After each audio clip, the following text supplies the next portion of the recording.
प्रिय छात्रों, एक प्रयास चैनल पे आप सबका स्वागत है। आज मैं आप सबके साथ बिहार की जलवायु एवं मिट्टी के ऊपर चर्चा करूंगा। तो आइए शुरू करते हैं। सबसे पहले बिहार के मैप के साथ। तो अगर बिहार की जलवायु को समझना है तथा बिहार की मिट्टी के बारे में समझना है तो बिहार के मैप को एक बार ध्यान में रखना बहुत ज़रूरी है। अगर बिहार में देखा जाए तो बिहार में जो जलवायु है उसके ऊपर मानसून का गहरा प्रभाव पड़ता है। और जो बिहार में मानसून आती है वो बेसिकली वे ऑफ बंगाल की तरफ से जो मानसून बिहार में एंटर होता है उसका मुख्य रूप से प्रभाव पड़ता है। तो जो बे ऑफ बंगाल से मानसून आता है उसमें जब बंगाल से वो चलती है तो उसमें आर्द्रता की मात्रा डेफिनेटली ज़्यादा होती है। तो अगर बिहार में एंट्री पॉइंट पे देखा जाए तो एंट्री पॉइंट पे आर्द्रता की मात्रा ज़्यादा होगी, जबकि एग्ज़िट पॉइंट जो बिहार का है वो बिहार का पश्चिमी इलाका होगा। तो बिहार के पश्चिमी इलाकों की बात की जाए तो यहाँ पे जो मानसून यहाँ से आएगी वो इधर से बाहर निकलेगी। तो धीरे धीरे जैसे जैसे वो आगे बढ़ेगी आर्द्रता की मात्रा घटती चली जाएगी। तो जब आर्द्रता की मात्रा घटेगी तो वर्षा की मात्रा में भी डेफिनेटली कमी देखने को मिलेगा। तो इस कारण से बिहार में अगर देखा जाए तो सबसे ज़्यादा वर्षा ग्रहण का जो क्षेत्र होता है वो किशनगंज वाला क्षेत्र है, जो कि बीपीएससी में ये एग्ज़ाम में कई बार पूछा गया हुआ है। और सबसे कम वाले वर्षा क्षेत्र की बात की जाए तो बिहार का ये जो सारण वाला एरिया है यहाँ पे सबसे कम वर्षा देखने को मिलता है। तो सारण में सबसे कम वर्षा देखने को मिलता है, किशनगंज में सर्वाधिक वर्षा देखने को मिलता है। उसके बाद अगर आप बिहार को देखें तो इस बिहार के मैप में, जैसा कि पहले मैंने पिछले लेक्चर्स में डिस्कस भी किया है, तो पश्चिमी चंपारण की बात की जाए तो यहाँ पे सोमेश्वर श्रेणी, दून की श्रेणी, रामनगर दून की पहाड़ियाँ वगैरह है। यहाँ से लेकर के और ये वाला जो सेक्शन है ये नेपाल के एरिया से सटने वाला है। इधर जो राज्य हैं वो बंगाल की सीमा शेयर करते हैं।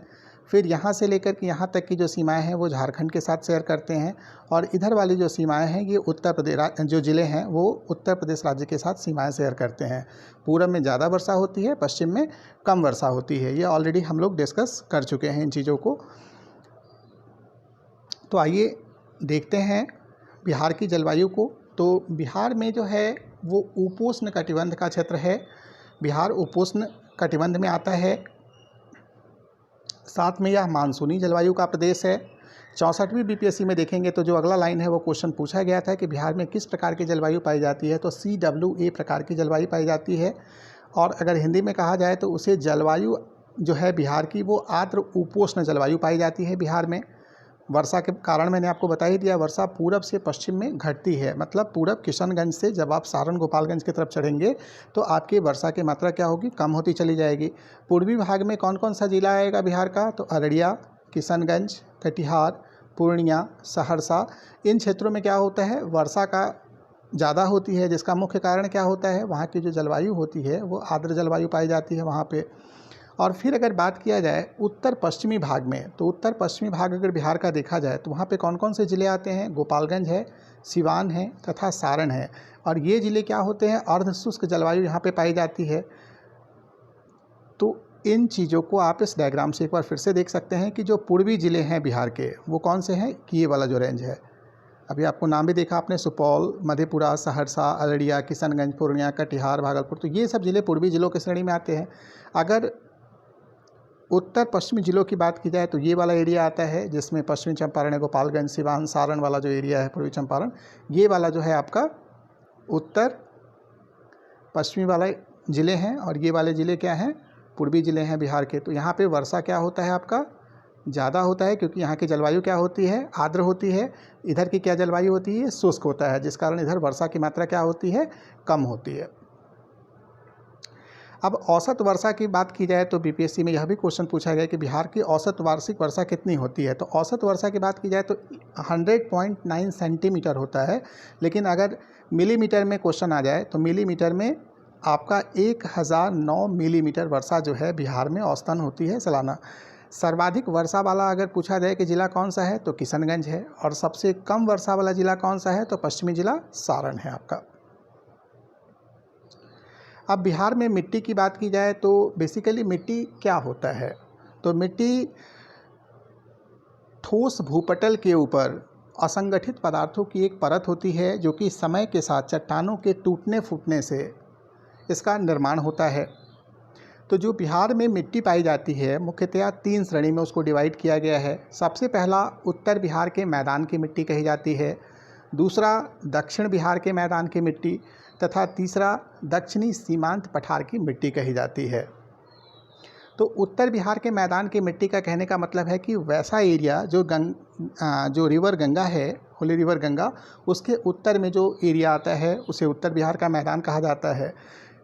होली रिवर गंगा के दक्षिण में जो इलाके होते हैं वह दक्षिण बिहार के मैदान की मिट्टियाँ कहलाता है तथा दक्षिणी सीमांत पठार की मिट्टी का मतलब वह है जो कैमूर और रोहतास का एरिया है आपका, उसे दक्षिणी सीमांत पठार की मिट्टी कहा जाता है।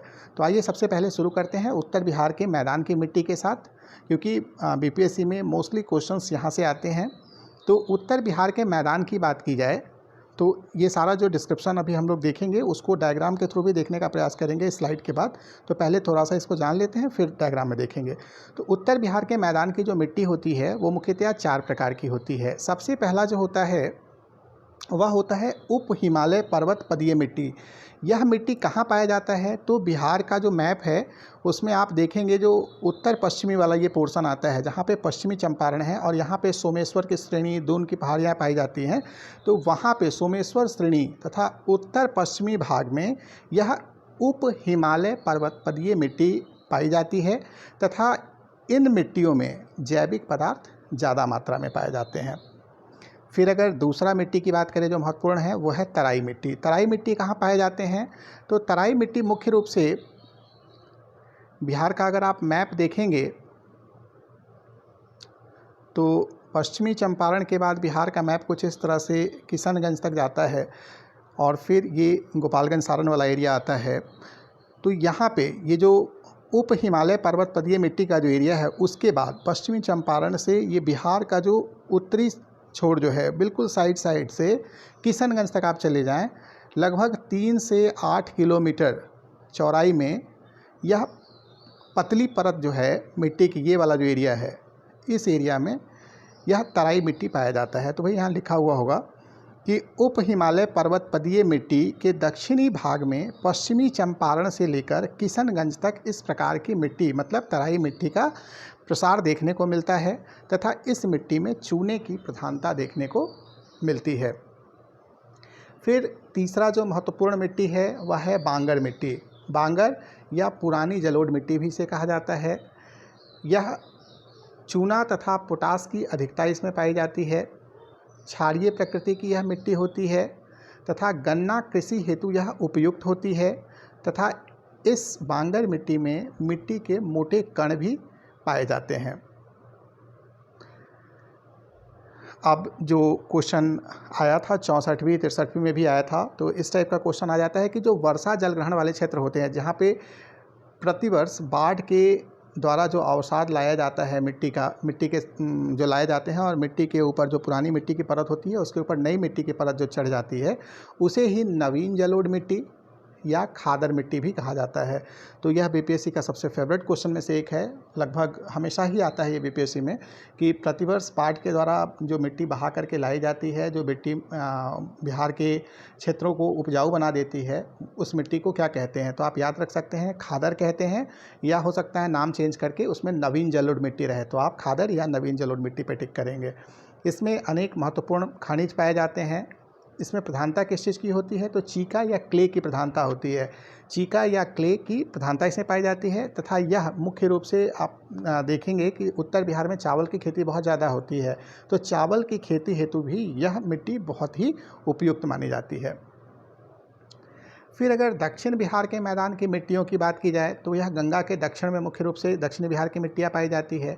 तो इसमें जो महत्वपूर्ण मिट्टी है वह कगारी मिट्टी है। कगारी मिट्टी का मतलब ये होता है कि यह मिट्टी जो कगारी मिट्टी है वो नदी के किनारे तटबंध के रूप में पाया जाता है। जैसे आप पटना को ही देखेंगे तो पटना क्या है? कगार पे बसा हुआ है। पीछे वाले लेक्चर में हम लोगों ने देखा था कि पटना शहर कगार के ऊपर बसा हुआ है।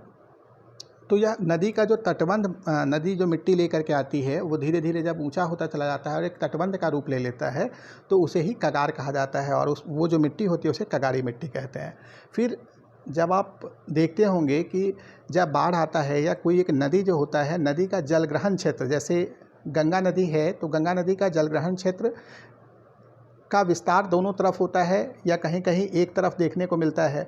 तो जो ये एरिया होता है, रिवर जब बाढ़ नहीं आएगा तब तो एक छोटे से एरिया में बह रहा होगा, चौड़ाई कम होगी, लेकिन जब बाढ़ आ जाता है तो उसकी चौड़ाई ज़्यादा हो जाती है। तो वही चीज़ यहाँ लिखा हुआ है कि निम्न भूमि क्षेत्र जो कि वर्षा काल में जल प्लावित रहता है। डेफिनेटली वर्षा होगा तो नदी में पानी ज़्यादा होगा तो वो एरिया पूरा जो है जल से क्या होगा, घिरा होगा। और जैसे ही वर्षा काल खत्म हो जाएगा तो ये नदी अपने वर्तमान स्वरूप में, मतलब जो ओरिजिनल फॉर्म है उसमें चला जाएगा। तो जो दोनों साइड का एरिया होगा वो क्या होगा, जो मिट्टी होगी उसी मिट्टी को टाल मिट्टी कहा जाता है।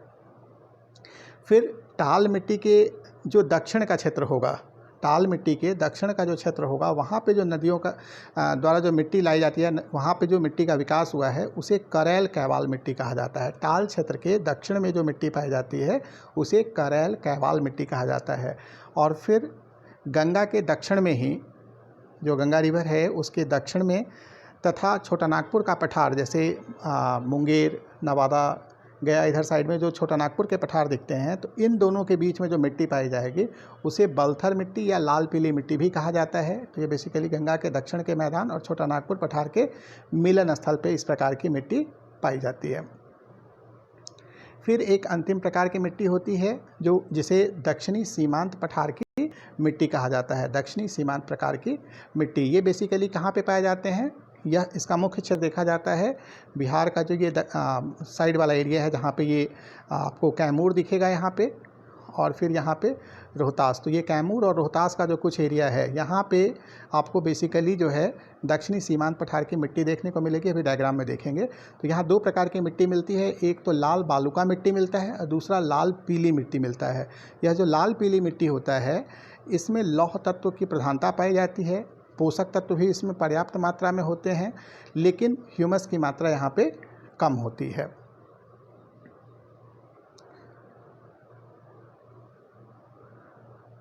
तो जो भी चीज़ें हमने देखा उसको इस डायग्राम के थ्रू आप देख सकते हैं।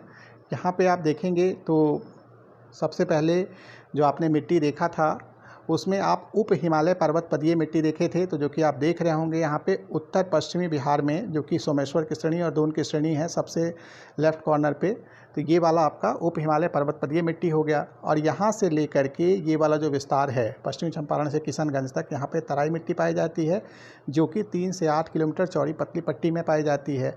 और फिर ये जो गंगा रिवर है, गंगा से लेकर के और ये तराई मिट्टी वाला जो एरिया है, इस बीच में जो ये मिट्टी पाई जाती है यह बेसिकली क्या है, नवीन जलोढ़ या खादर मिट्टी पाई जाती है, जहाँ नदियों द्वारा हर साल बाढ़ जो है आता है और नई मिट्टी लेकर के आती है। फिर पुरानी जलोढ़ या बांगर मिट्टी या बाल सुंदरी मिट्टी की बात करें तो ये इस श्रेणी में पाए जाते हैं। बेसिकली ये वाला जो श्रेणी है ये घाघरा और गंडक का दोआब है, यहाँ दो नदियाँ घाघरा और गंडक बहती है और जो उसका जो जलग्रहण क्षेत्र होता है उसमें बेसिकली उसी को दोआब कहते हैं। तो दो नदियों के बीच का जो क्षेत्र है वहाँ पे पुरानी जलोढ़ या बांगर मिट्टी या इसी को बाल सुंदरी मिट्टी बोलते हैं, तो वो इस क्षेत्र में गोपालगंज सारण वाले एरिया में पाया जाता है। फिर गंगा का जो विस्तार है, जो मैंने अभी आपसे बताया है कि जैसे जो नदियों का विस्तार है उसके दोनों तरफ जो मिट्टी पाई जाती है उसको क्या बोलते हैं, टाल मिट्टी, जो कि नदी के किनारे 8 से 10 किलोमीटर की चौड़ी पट्टी होती है उसमें देखने को मिलता है। फिर इसके नीचे ये जो डार्क वाला दिख रहा है, ये वाला जो नीचे डार्क दिख रहा है ये लाइन, उसके ठीक दक्षिण साइड में ये क्या कहलाता है, नदी के किनारे वाले तटबंध हैं, और ये जो तटबंध होता है इसी को क्या बोलते हैं, कगारी मिट्टी बोलते हैं। फिर कगारी मिट्टी के जो दक्षिण में एरिया होता है उसे क्या बोलते हैं, करैल कैवाल मिट्टी कहा जाता है। और फिर करैल कैवाल मिट्टी के नीचे जब आप आएंगे तो जो सेक्शन दिखाई देगा आपको, कैमूर से लेके भागलपुर तक इसका विस्तार 5 से 15 किलोमीटर चौड़ी इस मिट्टी का विस्तार देखने को मिलता है, जिससे बलथर मिट्टी भी कहा जाता है। तो ये बेसिकली छोटा नागपुर का जो पठार वाला एरिया है, जंक्शन पॉइंट है, गंगा के नीचे देखेंगे तो ये दक्षिणी साइड में बिहार के आपको बलथर मिट्टी देखने को मिलती है। और फिर लाल बालुका मिट्टी जो कि कैमूर और रोहतास में मुख्य रूप से यह मिट्टी देखने को मिलता है। तो इस तरह से डायग्राम के माध्यम से भी, जो अभी मैंने पीछे वाला स्लाइड देखा है उसके मदद से तथा इस डायग्राम के मदद से बिहार की मिट्टी को काफ़ी आसानी से समझा जा सकता है।